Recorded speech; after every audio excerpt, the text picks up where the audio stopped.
नमस्कार, आदाब, सत श्री अकाल। लाइव नेशन 7 में आपका स्वागत है। मैं शादाब मलिक। अगर अभी तक आप लोगों ने हमारे चैनल को सब्सक्राइब नहीं किया है तो ज़रूर सब्सक्राइब कर लें।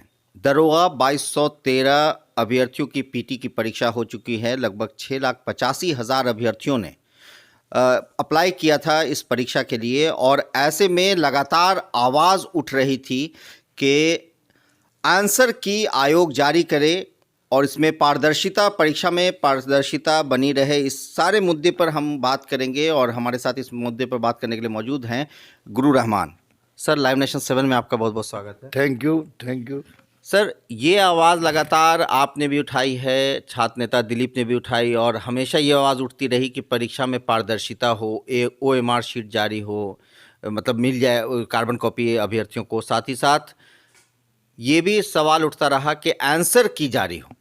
तो अब कुछ इस तरह की खबर आ रही है। देखिए, सबसे बड़ी बात है कि 2009 में भी 18 से 26 अप्रैल तक 2008 में परीक्षा हुआ था, जो 2004 की बहाली थी। उसमें भी हम लोगों ने डिमांड किया था, तो आंसर शीट जारी नहीं हुआ था, लड़कों का कार्बन कॉपी भी नहीं मिला था, कट ऑफ जारी कर दिया गया था।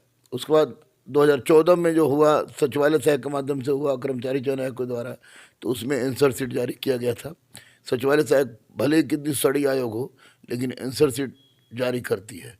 उसके बाद 17 के लिए 2440 के लिए लगातार हम लोगों ने, आप लोग, दिलीप, लगातार इस बात की मांग करते रहे कि बच्चों का जो स्टूडेंट कॉपी है वो बच्चों का नैसर्गिक अधिकार है, वो बच्चों को मिलना चाहिए, नहीं दिया गया। हम लोगों ने कहा कि आंसर शीट 7 से 10 दिन के अंदर में जारी कर दीजिए, 2440 में नहीं किया गया। तो होम सेंटर मत दीजिए, होम सेंटर भी दिया जाता रहा। चलिए, इस बार तो अभी तक तो कोई सूचना नहीं मिली किस तरह गड़बड़ी की। तो उसी का सबसे कुप्रभाव है कि 2440 की बहाली लटक गई। बच्चों को ज्वाइन करने जाना था, उसमें के लिए अब 3 जनवरी के बाद स्टे लग गया। हालांकि दरबार बनेगा वो, लेकिन लेट लग गया। जैसे 2004 वाले 2009 में बने, लेकिन दरबार तो बनवे किए, लेट लग गया। तो इस बार खबर मिल रही है, प्रिंट मीडिया के माध्यम से मिल रही है, सूत्र बता रहे हैं कि इस बार BPSSC आंसर शीट जारी कर रही है। अगले साल में आंसर शीट जारी करेगी, यानी कि 1-2 दिन के बाद आंसर शीट जारी करेगी। तो निश्चित रूप से यह बच्चों का, छात्र नेता दिलीप का, हमारी आवाज़ में गुरु हूँ तो मैं चिल्लाता ही रहूँगा, आप लोग के प्रयास का प्रतिफल है कि आयोग आंसर शीट जारी कर रहा है। चूँकि क्वेश्चन मार्केट में आया है, परीक्षा के बाद मार्केट में आया है, तो अब बच्चे को स्पष्ट पता चल जाए कि वह कौन, उनका किस प्रश्न का कौन सा उत्तर आयोग दे रहा है, कौन सा उत्तर छात्र दे रहे हैं।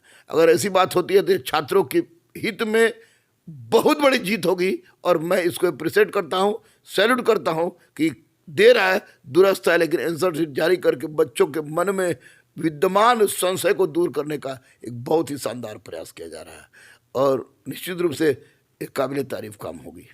तो सर, ऐसा भी कोई प्रश्न रहा है कि जिसमें कन्फ्यूजन हो, जैसा कि पहले कभी कभी कुछ क्वेश्चन में ऐसा रहता था कि जिसमें कन्फ्यूजन हो जाता है कि इसका आंसर आयोग कुछ और सोच रहा है और छात्र कुछ और सोचकर बना रहे हैं? देखिए, ये बात तब अधिक प्रासंगिक होती है जब क्वेश्चन टोटल सिलेबस के अनुसार पूछा जाए। यहाँ तो क्वेश्चन में कुछ क्वेश्चन को छोड़ दीजिए, जो सब्जेक्ट क्वेश्चन है वो बहुत आसान है, और कुछ क्वेश्चन ऐसा दे दिया गया है जिस क्वेश्चन के बारे में बच्चे जान ही नहीं रहे हैं, या इवन जितना भी यूट्यूब पर पढ़ाने वाले महारथी हैं वे भी गलत ही दे रहे हैं। देखा आपने, मैंने अभी तक जारी नहीं किया, मैं जारी करूँगा, मैंने तैयार करके रखा है। कब जारी करूँगा कि मुझे पता चली थी कि आंसर शीट जारी करेंगे। जब आंसर शीट जारी करेंगे, कुछ गड़बड़ी होगा, लड़ेंगे, हम बच्चों के साथ लड़ेंगे, कहीं भी लड़ना होगा लड़ेंगे। जैसे मैंने 2009 के लिए लड़ा कि उसमें एनसेट में 9 क्वेश्चन गलत दे दिया गया था, PA में 2 क्वेश्चन गलत दे दिया गया था, बेनजीर भुट्टो को एक दिन पहले मार दिया गया था।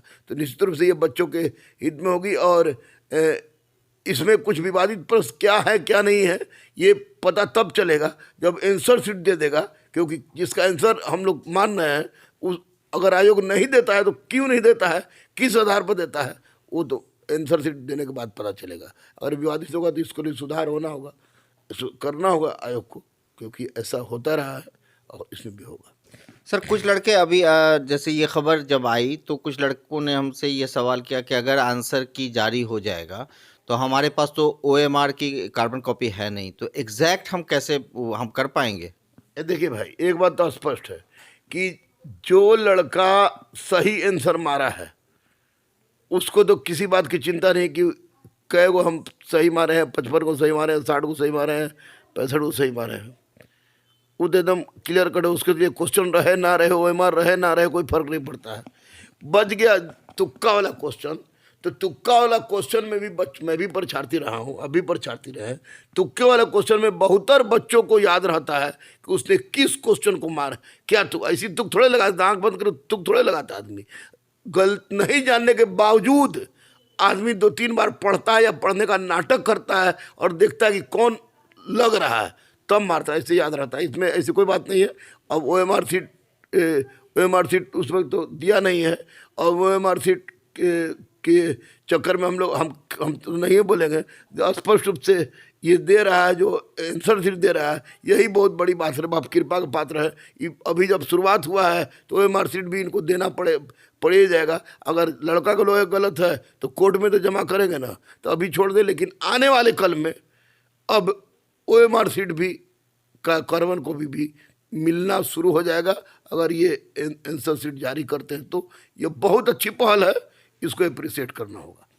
और सर एक अंत में एक सवाल के पारदर्शिता को लेकर बहरहाल बीपीएसएससी पर पहले इतिहास की अगर हम बात करें तो इतिहास में उंगली उठती रही है, सवाल उठते रहे हैं। ऐसे में कि आंसर की जारी करके कहीं ना कहीं उस मतलब एक तरह से कहा जा सकता है कि अपने पाप से हाथ तो धोया जा रहा है, मगर आने वाले जो रिजल्ट हैं, अभी मेंस होनी बाकी है, तो उन सब चीज़ों को देखते हुए पारदर्शिता बरतने के लिए किस तरह आयोग को काम करना चाहिए? पारदर्शिता बढ़ाने के लिए स्पष्ट है कि आप आंसर सीट आप देना शुरू कर दिए, तो आप मेंस में आंसर सीट आप ओएमआर का कार्बन कॉपी दे दीजिए।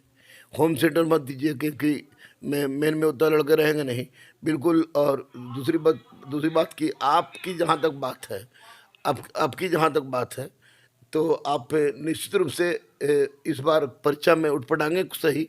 आपने क्वेश्चन ऐसा पूछा जिसे लगा कि कोई पागल हो गया है। पेडोलॉजी पूछ दिए, दर्शन शास्त्र पूछ दिए, सोशियोलॉजी पूछ दिए, तो सिलेबस को टफ करके पूछिए, सिलेबस से ही पूछिए। और आप चाह जाइएगा, मैं आयोग को कह रहा हूँ, सरकार को कह रहा हूँ, सिस्टम कह रहा हूँ, सिस्टम चाह जाएगा तो एक परिंदा पर नहीं मारेगा क्वेश्चन आउट होना तो, और बहुत दूर की बात है। और पारदर्शिता बनाना सरकार का, सिस्टम का, आयोग का काम है, और उसको बनाना पड़ेगा, क्योंकि बच्चों को बहुत दिनों तक दबा के नहीं रखा जा सकता है। कब किस रूप में परिवर्तित हो जाएगा ये हम नहीं कह सकते हैं। माननीय मुख्यमंत्री पर हमको इसलिए विश्वास रहता है कि शराबबंदी के लिए उन्होंने कठोर प्रयास किया, सफल रहा, ग्रेट सैल्यूट करते हैं। दहेजबंदी के लिए प्रयास कर रहे हैं, ईश्वर करे सफल हो, लेकिन बच्चियों के लिए जो प्रयास उन्होंने किया, एक ग्रेट सैल्यूट उसके लिए है। तो कम से कम समाज का रीढ़ होता है, कोई किसी भी तरह की नौकरी, क्लर्क से कलेक्टर हो, सिपाही से एसपी हो, या गैंगमैन हो, किसी भी तरह की नौकरी, वो समाज का रीढ़ होता है।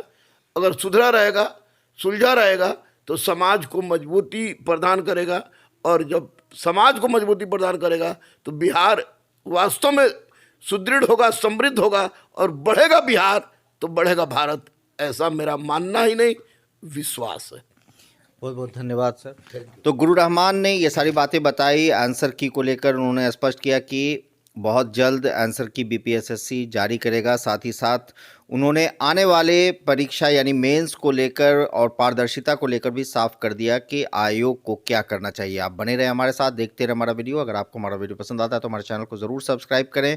फेसबुक के जरिए देख रहे हैं तो पेज लाइक करें, साथ ही ट्विटर हैंडल पर हमें फॉलो ज़रूर करें। धन्यवाद।